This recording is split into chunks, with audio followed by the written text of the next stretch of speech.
What's going on, everybody? It's me again. Welcome back. Thank you for taking the time to watch. I am not dashing right now. Actually, I spent my morning and afternoon walking dogs.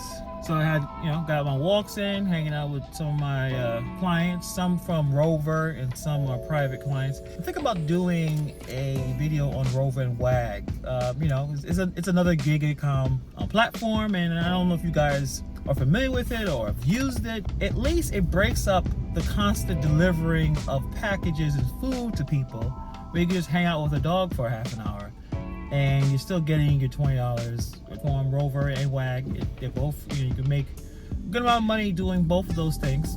But the purpose of this video is about contract violations, and particularly the ones where the customer reports that the food is not there. How many of us are worried about that every time that we go out and deliver, especially the contactless deliveries? How many of us are worried that someone's going to lie and say they didn't get their food? It happens all the time. I wish DoorDash would let out the numbers of how many people report their food missing. And I'll bet it's probably a staggering amount. So what can we do about it? How can we reduce our chances? Now, I know I saw a post on a forum somewhere of a dude who was decked out in a full webcam. He was decked out in a GoPro with the chest harness on it. And I thought, man, that's a lot of money spent to deliver chicken McNuggets to people. That is a lot of effort.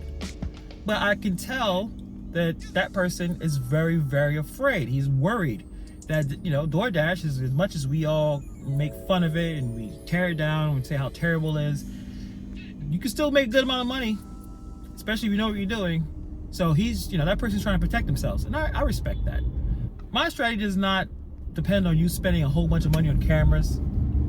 It's a very simple principle that I have followed, and it's a principle that I did not follow when I first joined DoorDash, because my first jump into delivery, the whole delivery madness, the delivery app business, was Uber Eats. And after maybe a month in, I realized that I should not be doing the thing I'm doing. And then after I stopped doing that, I still made a good amount of money, and I didn't have any issues. I think I have over at least 1,000, probably 12,000 deliveries. I may have had one person say they didn't get their food, and they never reported because they knew they were lying. Like, I caught them. So I never had an issue. So I see that people are always worried about their issues and worried about their delivering these foods and stuff like that. So this is my strategy, and it is, and I'll warn you right now, it is not politically correct, but it's honest. And good thing I'm black. We can say a little bit more than we want to say compared to the rest of you guys, unfortunately.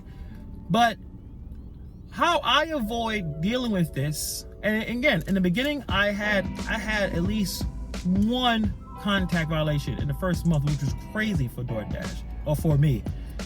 It was crazy for me because that doesn't happen. But I realized I was doing something in DoorDash that I was not doing in Uber Eats that cost me this issue. And it was, I limit my fast food pickups. I do not take a lot of fast food orders. They are not worth it. Now, the reason why I was doing it in the beginning with DoorDash, because DoorDash pays a little bit better than Uber Eats. So I would turn on the app near my house, and I would get over $10 offers from DoorDash. But the problem is that they're very stressful. They take too long. It's just a generally terrible experience. It's just not worth it. I'd rather go to the other restaurants. So I limit those fast food orders. Usually they're not the best payouts. Usually the person is not tipping. And it's more likely that the person that you're delivering the food to will pull some shit like, I didn't get the food. And it goes to the second point.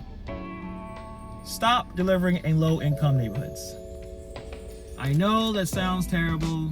I know cancel culture, whatever. I'm not concerned. The cool thing about being self-employed, you don't have to worry about getting fired from someone, whatever. Your opinions are your opinions. However, stop delivering in low-income neighborhoods. First of all, for many reasons. You know, crime is higher in low-income neighborhoods. That is a fact. That's not, it's not opinion. It's fact. The chances of you getting robbed, chances of you getting anything, all the terrible things that could happen to you, more likely will happen in a low-income neighborhood. Now I know some of you are gonna say, well, it happens in everywhere. Of course it does. We're talking about statistics, numbers. We're talking about crime statistics. We're not talking about absolutes. It doesn't work that way. Nothing is absolute.